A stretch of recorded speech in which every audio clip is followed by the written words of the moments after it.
पुढील कार्यक्रम प्रसारित करणारे आहेत जॉयस्मेर मिनिस्ट्रीचे मित्र आणि भागीदार.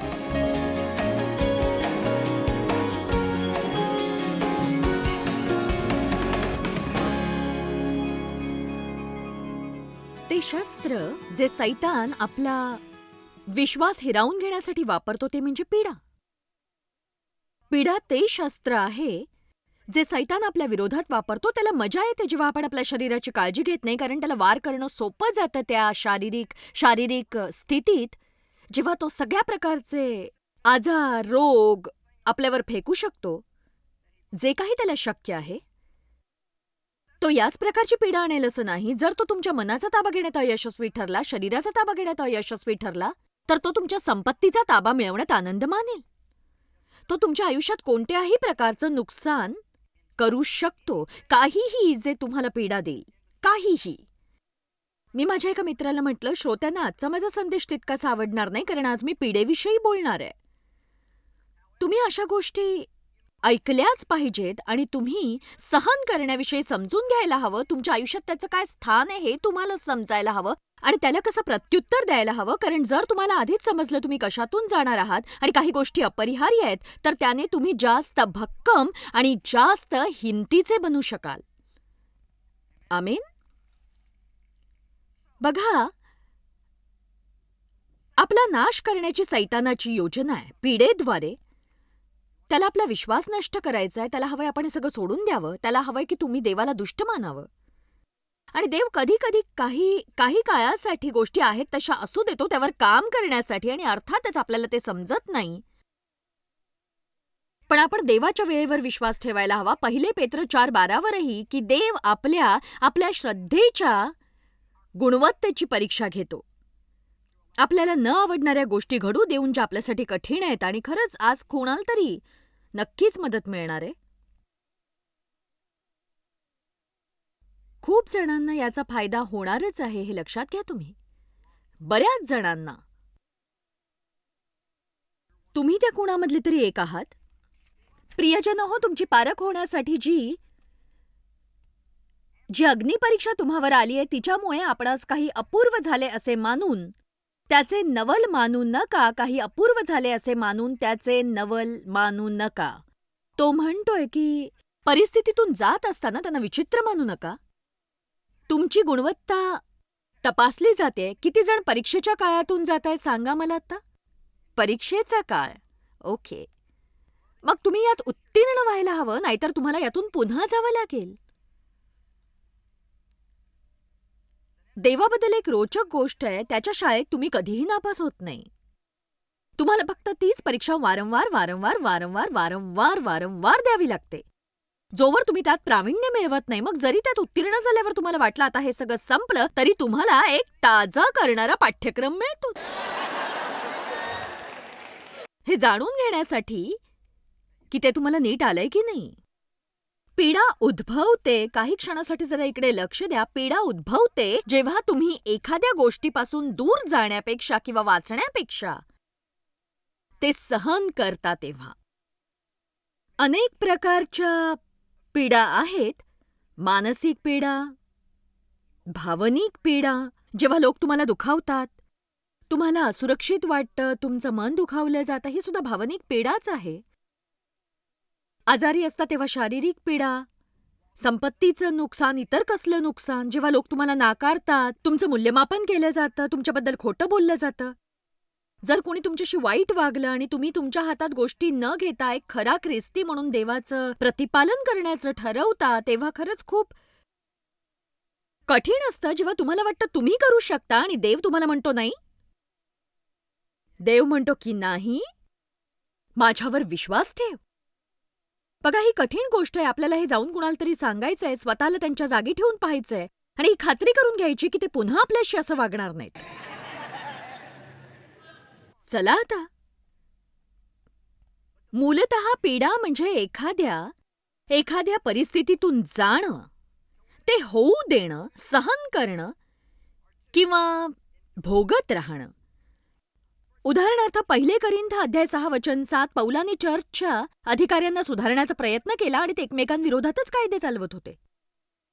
तो म्हणाला की त्यापेक्षा तुम्ही अन्याय सहन का करत नाही? आता बघा, आज आपल्या समाजात काही आपल्याला न आवडणारं घडलं, अप्रिय, अन्याय्य घडलं, तर आपण इतके अस्वस्थ होतो आणि सतत दुसऱ्या कुणावर तरी दोष देत राहतो. बघा, जगात असलेल्या आर्थिक संकटांचा पण एक भाग आहेच हे सगळे निरर्थक कायदे आणि विमा सुद्धा इतका इतका महाग झालाय. आणि विमा असेलच तर एका माणसाचा तो किती असायला हवा त्याबद्दलचे नियम सुद्धा किचकट आहेत, खूपच. आत्ता असलेल्या संकटांपैकी कितीतरी संकट नसती जर आपण बायबलचा अभ्यास केला असता. बायबलचा अभ्यास. आमच्या एका मित्राने त्याचा व्यवसाय अलीकडेच दुसऱ्या जागी हलवला आणि त्याच्या कॉन्ट्रॅक्टमध्ये असं नमूद केलं होतं की त्याने ती बिल्डिंग सोडल्यानंतर मालकाने ती जागा त्याच्याच प्रकारच्या बिझनेस करणाऱ्या व्यक्तीला पुन्हा द्यायची नाही. आणि तरीही मालकाने हे न जुमानता एका ख्रिस्ती बांधवाला जो त्याच व्यवसायात होता त्याला भाडेतत्वावर जागा दिली, हे माहीत असून की कॉन्ट्रॅक्ट म्हणतं की मालक असं करू शकणार नाही. पहिलं आपल्या मनात काय येतं की तो त्याच्याबद्दल काही करू शकतो का? तो मालकावर गुन्हा दाखल करून त्याच्याकडून भरपाई घेऊ शकतो का? आणि डेव्ह असं म्हणाला, तो असं अजिबात करणार नाही. तो अशा प्रकारचा ख्रिस्ती नाहीच आहे मुळी. हे असं काय? म्हणजे मी असं म्हणत नाही की अशा गोष्टींची कधी वेळ येत नाही. मला वाटतं जर अशी काही गंभीर फसवणूक झाली असेल तर आपण ती ॲक्शन घ्यायला हवी, जी आपण खरं तर घेणं गरजेचं आहे. पण तुम्ही माझ्याशी सहमत असाल की या क्षेत्रात बराच मूर्खपणा चाललाय. म्हणजे जर हे थांबलं नाही तर किमती वाढत वाढत वाढतच राहतात. आणि पौल खरं तर म्हणत होता की त्यापेक्षा नाडणूक का सोसून घेत नाही. बघा, तुम्ही या झंझटीत स्वतःला उतरवून मग त्रास करून घेता त्यापेक्षा, त्या सगळ्या कचऱ्यातून जाता, गोंधळातून जाता, त्यापेक्षा देवावर विश्वास ठेवा. जर मी एखाद्या दुकानात गेले आणि मी छान हाय हील्स घातल्या आहेत आणि माझा पाय मुरगळला तर तो त्या दुकानदाराचा दोष नाहीये ना, तो माझा मूर्खपणा आहे की मी इतक्या हाय हील्स घातलेल्या आहेत, नाही का? आमेन. म्हणून जेव्हा तुम्हाला दुखावल्यासारखं किंवा गैर वागवलं गेलंय असं वाटतं, तेव्हा सुज्ञता यातच आहे की जगात जे इतर सगळे करतात ते करण्याच्या प्रयत्नात पडण्यापेक्षा देवाच्या पाठिंब्यासाठी थांबा तुम्ही. आमेन. मी एका पास्टरना ओळखते ज्यांच्या मुलाला विजेचा झटका लागला. खाली पूलपीठाच्या खाली जे व्यासपीठ आहे त्यावर वायरिंग कॉन्ट्रॅक्टरने काही क्षेत्रामध्ये कामचलाऊ असं काम केल्यामुळे ही समस्या उद्भवली होती. आणि खरं सांगू का, तत्पर प्रतिक्रिया ही खरं तर असते की आम्ही त्याच्यावर गुन्हा दाखल करणार आहे किंवा असं करणार किंवा तसं करणार, आणखी काही करणार आहोत. पण देवानेच त्याचा निपटा केला. हे करू नका तुम्ही, फक्त माझ्यावर सोडा, मी त्याची काळजी घेईनच. आणि ही कदाचित मोठी गोष्ट होती जी त्याला करावी लागली. हे खूप कठीण आहे जेव्हा तुम्ही असं समजता की तुम्ही एखाद्याला परत आणण्यासाठी काहीतरी करू शकता. चला, मी चांगला उपदेश करतेय, माझं अभिनंदन करा. हे खूप कठीण आहे जेव्हा तुम्ही असं समजता की तुम्ही एखाद्याला परत आणण्यासाठी काहीतरी करू शकता आणि तरीही तुम्ही बंधनात राहून निर्णय घेता की माझ्या जागी येशू असता तर त्याने काय केलं असतं. कदाचित मी सुद्धा ते त्याच्यावर सोडून देवावर विश्वास ठेवावा. मी असं म्हणत नाही की गुन्हा दाखल करणं हे नेहमीच चुकीचं असतं. मी असं म्हणते की अशा वेळा येतात जेव्हा आपल्याला म्हणावं लागतं की एक सांगू, देव माझ्यापेक्षा परिस्थितीची काळजी घेण्यास अधिक समर्थ आहे. जेव्हा तुम्ही असं काही करता तेव्हा वर्षानुवर्ष लागतात ती केस लढायला आणि तुम्ही अगदी गळून जाता. आमेन. ओके, आता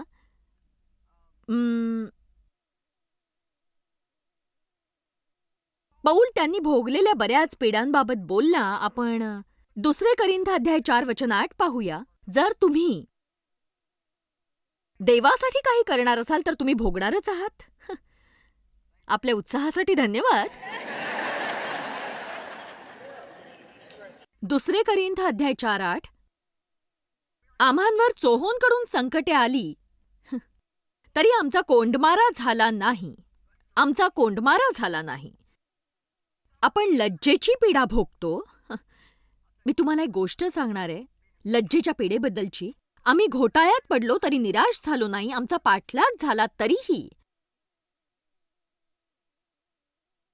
परित्याग करण्यात आला नाही, आम्ही खाली पडलेले आहोत तरी आमचा नाश झाला नाही, तरी आमचा नाश झाला नाही.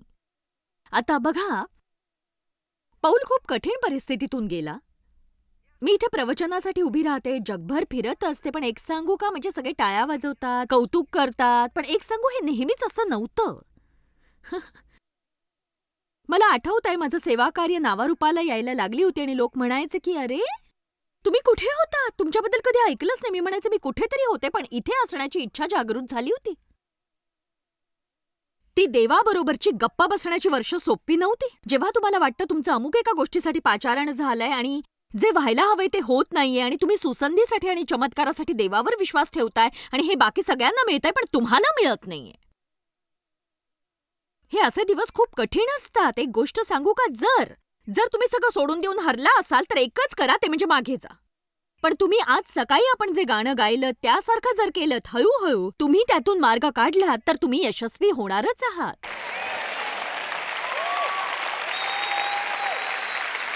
तुम्ही जेव्हा वाईट परिस्थितीतून जात असता, प्रत्येक वेळी जेव्हा तुम्ही परिस्थितीशी सामना करता, हार पत्करत नाही, तेव्हा तुम्ही अधिक भक्कम होता आणि मग जरी ती गोष्ट पुन्हा तुमच्या बाबतीत घडली तरी तुमच्यावर पहिल्या इतका त्याचा वाईट परिणाम होत नाही, कारण तुम्ही भक्कम झालेले असता. मग पुन्हा तुम्ही त्यातून जाता आणि मग तो परिणाम आणखीन कमी झालेला असतो आणि मग लवकरच ती गोष्ट तुमच्यासाठी इतकी नेहमीची होते आणि या अनुभवात तुम्ही इतके सराईत होता की आता तुम्ही स्वतः सैतानाला सांगायला लागता, बाहेर जा आणि मजा कर, कारण माझ्यावर आता काहीच परिणाम होत नाहीये, जा तू. आमेन. खूप वर्षांपूर्वी माझ्याबद्दल माझ्या शहरात मीडिया ब्लास्ट झाला होता आणि त्यांनी जवळजवळ पेपरची 13 पानं व्यापली होती आणि ते म्हणजे माझा फोटो पहिल्या पानावर होता आणि इतकं वाईट होतं ते. म्हणजे गोष्टींमध्ये फेरफार करून चुकीचे मुद्दे उचलले होते आणि नसलेले अर्थ लावले गेले होते, ज्याने त्याचा अर्थच बदलून गेला होता. आणि जे फोटो त्यांनी त्यात छापले होते, काही फोटो, निवडक फोटो जे त्यांनी, त्यातले 2 फोटो, कुणाचा तरी एकाचा फोटो जो काहीतरी विचित्र पोजमध्ये असलेला, माझा फोटो प्रवचन करत असताना असा की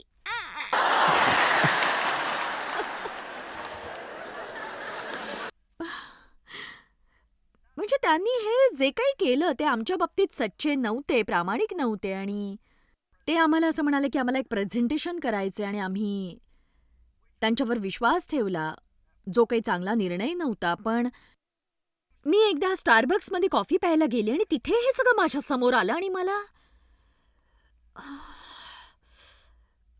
इतकी लाज वाटली आणि इतकं मला लागलं, इतकं त्रासदायक होतं ते माझ्यासाठी, माझ्या भावनांसाठी की अरे देवा, मला त्यावेळी म्हणायचं होतं की हे योग्य नाहीये, हे न्याय्य नाहीये. लोक आपल्याबद्दल मतं बनवतायत, समीक्षा करतायत आणि तुम्ही काही करू शकत नाही. लोकांना तुमच्याकडे जे त्याच्याबद्दल ईर्ष्या असते, तुम्ही कशातून गेलात हे माहित नसतं त्यांना. आणि माझं काय झालं सांगू, आणि मी म्हणजे अगदी म्हणजे मी अशी होते की बापरे, मला वेड लागणार आता. आणि आमच्याकडे हे इनर सिटी चर्च आणि आम्ही रस्त्यावरून लोकांना आणून त्यांना मदत करत असतो. आमच्याकडे पूर्वी शरीर विक्रेत्यांचा एक गट होता आणि त्या आमच्या वुमेन्स प्रोग्राममध्ये होत्या. आम्ही त्यांना सुधारू पाहत होतो आणि त्यांना मी आवडायचे. त्या माझ्याकडे येऊन म्हणाल्या, आमचा तर अख्खा रस्ता आहे, आम्ही सगळ्याजणी जाऊन जरा त्यांना दम देऊन येतो.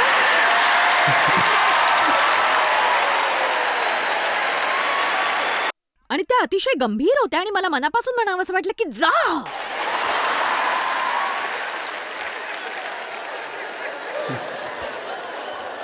पण मला म्हणावं लागलं, नाही करू शकत असं. आपण त्यांची काळजी देवावर सोपवणार आहोत.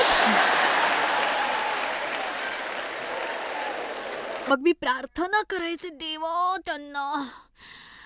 त्यांना आशीर्वाद दे देवा.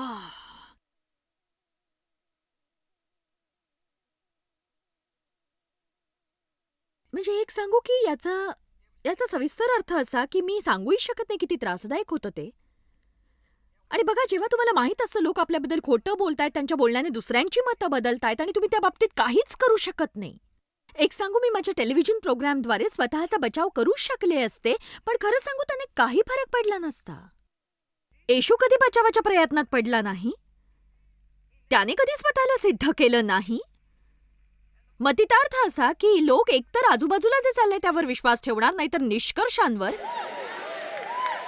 जे फळ त्यांना दिसतंय त्यावर, न्यूजपेपर्सवर नाही. चला आता.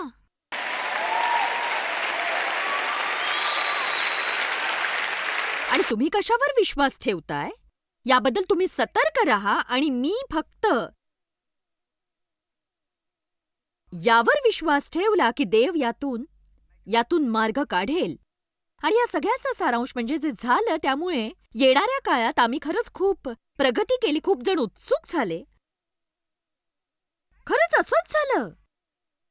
म्हणजे लोक म्हणाले की आम्ही या मजेशीर बाईला ऐकणार आहोत, बघणार आहोत, ती काय करतीये ते. आणि मग लवकरच देवाचं प्रेम आणि त्याचा वर्षाव त्यावर झाला आणि आमचं सेवाकार्य वाढलं. आमच्या सेवाकार्याची प्रगती झाली. जेव्हा चर्चला सतवलं जातं तेव्हा चर्च प्रगती करतं. जेव्हा तुम्हाला सतवलं जातं तुम्हीही प्रगती करता. म्हणजे असं नाही तुम्ही ज्या परिस्थितीतून जाताय त्याचा त्रास तुम्हाला होत नाही असं नाहीच. मला ऐकू शकताय का?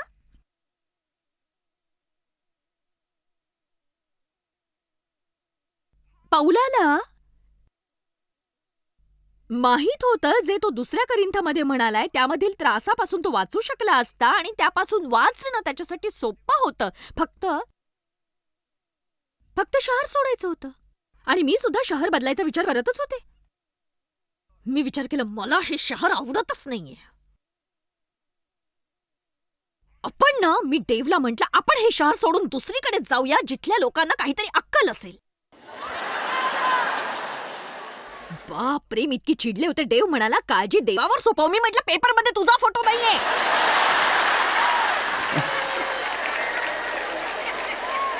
आणि तो म्हणाला, तू माझी बायको आहेस, मलाही त्रास होतो. मी म्हटलं, पण ते लोक तुझ्याबद्दल नाही बोलत आहेत ना. बापरे, मी इतकी वेडी होते. पुन्हा जेव्हा ते झालं तेव्हाही मी चिडले, पण पहिल्या इतकी नाही. आणि मग पुन्हा एकदा हे झालं आणि मी विचार केला की सोडून दे ना. लोक एकतर तुझ्यावर प्रेम करतील, विश्वास ठेवतील किंवा नाही ठेवणार. आणि जर नाही ठेवला तर निवृत्त होण्याइतकी तू वृद्ध आहेस तर सोडून दे. आमेन.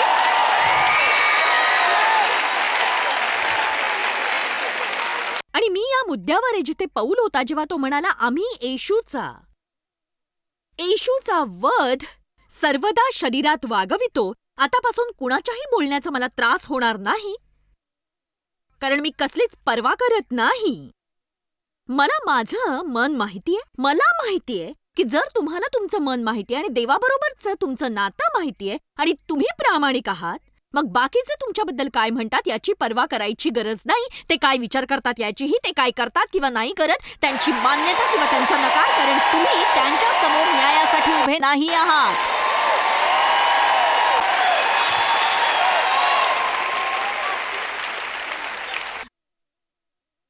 आता मला वाटतं तुम्ही हे ऐका. पीडा उद्भवते जेव्हा तुम्ही दुसऱ्या कुणाखातर तिथे राहता जिथे तुम्हाला राहायचं नसतं तेव्हा.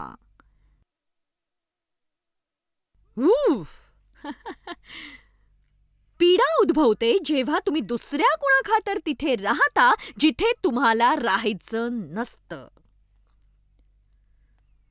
पौल त्या लोकांखातर थांबला ज्यांना हा संदेश पोचवायचा होता आणि त्याच्यासाठी सोडून जाणं सोपं होतं. तो त्रास वाचवू शकला असता, पण त्याने त्रास सहन केला कारण त्यांचा नव्याने जन्म व्हायला हवा होता. बघा, प्रत्येक गोष्टीचा जेव्हा नव्याने जन्म होतो तेव्हा कुणीतरी त्रास सहन केलेलाच असतो. नक्कीच कुणीतरी.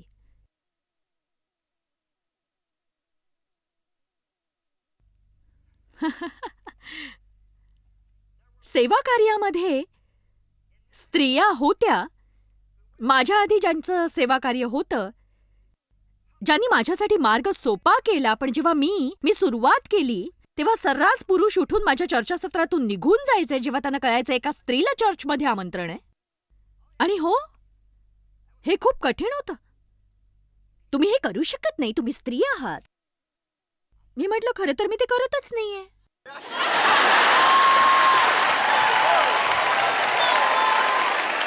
तुम्हाला असं वाटतं देवाला माहित नव्हतं माझ्याकडे कशा प्रकारचं शरीर आहे? म्हणजे तुम्ही हे स्वतः करू शकला नाहीत इतकी वर्ष आणि देव असं करू शकत नाही असं म्हणताय तुम्ही? आमेन. मी या सगळ्या परिस्थितीमधून गेलीये, पण मी याचा मोबदला दिलाय. तुमच्यातले कितीतरी जण उभं राहून देववचन समजावून सांगू शकतात आणि त्यांना मान्यता मिळेल. जसं डेव्ह आपल्या देशाबद्दल बोलत होता की कसं आपल्या पूर्वजांनी आपल्या स्वातंत्र्यासाठी किंमत मोजलीये, पण बघा प्रत्येक स्वातंत्र्य जे आपल्याला मिळालंय, कोणीतरी त्याची किंमत मोजलीये आपल्यासाठी आणि देव आता आपल्याकडून मोबदल्याची अपेक्षा करतोय. त्याने आपल्याला जिथे ठेवलंय आणि आपल्याला सुविधाजनक असो किंवा नसो, जे करायला सांगितलंय, आपल्याला आवडत असो किंवा नसो, आरामदायक असो का नसो, आपण ते केलंच पाहिजे. वेल जॉयस सिस्टर, तू माझ्याबरोबर दुसरी नोकरी मिळावी म्हणून प्रार्थना कर, कारण मी जिथे काम करते तिथे मी एकमेव विश्वासणारी आहे. मला तुला कानाखाली मारायला आवडेल. तू एकच विश्वासणारी आहेस म्हणून तुला सोडून जायचंय, कारण तुला तिथे सुविधाजनक वाटत नाहीये. कारण तुला त्रास होतोय. म्हणून आपण तयार आहोत तिथून निघून जायला, त्या लोकांना तसंच मरत नरकात सोडायला. म्हणजे आपण अशाच लोकांबरोबर अन्नपान करणार ज्यांना आपण आवडतो. चला, मी चांगलं शिकवतीये.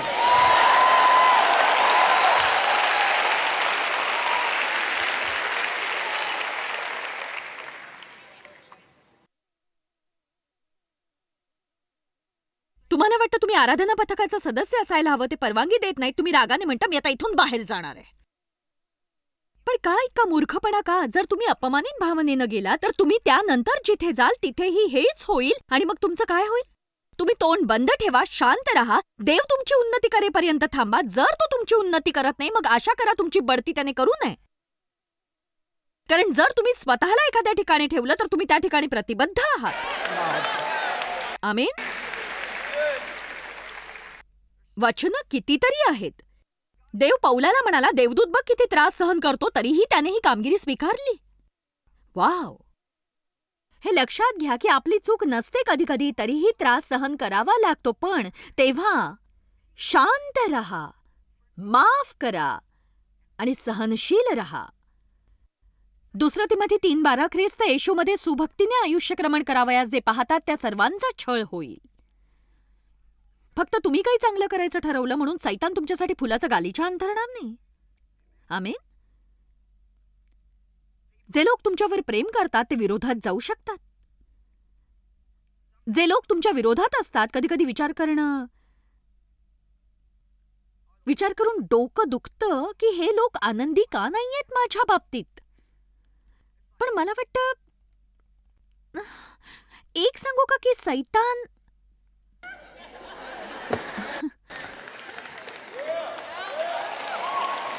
तुम्हाला इजा करू शकत नाही जर ती व्यक्ती तुमच्यासाठी काहीच नाहीये. त्या व्यक्तीवर रागावणं सोडा आणि सैतानावर रागवा.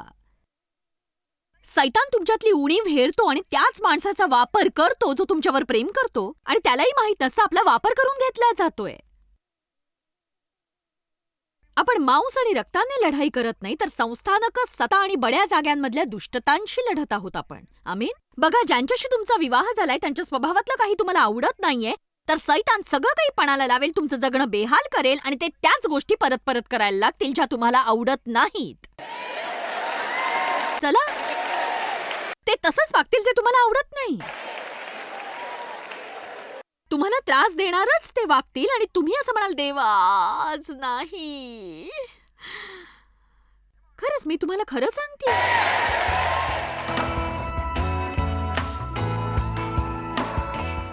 आज आम्ही तुम्हाला सादर करणार आहोत देववचनातून बोध, जे काही नवीन नाही, आम्ही हे रोजच करतो.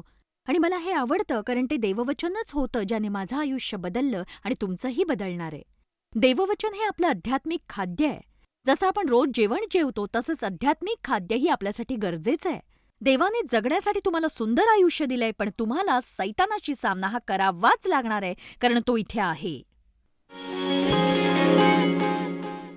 जॉयस्मायर मिनिस्ट्रीज करता तुम्ही खूप मौल्यवान आहात. आम्हाला तुमचं कौतुक आहे आणि जगभरामध्ये हे सेवा कार्य शक्य करण्याकरता आम्ही आमच्या मित्रांचे आणि पार्टनर्सचे आभारी आहोत.